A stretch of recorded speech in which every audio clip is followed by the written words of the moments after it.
സ്നേഹം നിറഞ്ഞവരെ, പരിശുദ്ധ മാതാവ് നമ്മെ എല്ലാവരെയും അനുഗ്രഹിക്കട്ടെ എന്ന് പ്രാർത്ഥിക്കുകയാണ്. ഈശോയുടെ അമ്മ നമ്മുടെയും അമ്മയാണ്. അമ്മയ്ക്ക് മക്കളുടെ ആവശ്യങ്ങൾ എല്ലാം അറിയാം.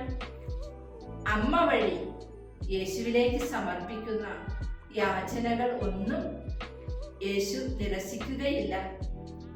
പരിശുദ്ധ അമ്മയെ അത്രമാത്രം യേശുവിന് ഇഷ്ടമാണ്. അമ്മ യേശുവിനെ വിശുദ്ധിയിലും വിജ്ഞാനത്തിലും വളർത്തിയവളാണ്. സ്നേഹമുള്ളവരെ, പരിശുദ്ധ അമ്മയോട് നമുക്ക് മാധ്യസ്ഥം യാചിക്കാം.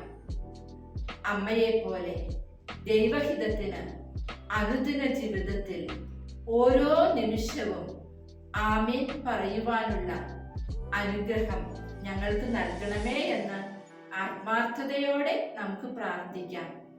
അമ്മ നമ്മെ എല്ലാവരെയും അനുഗ്രഹിക്കട്ടെ.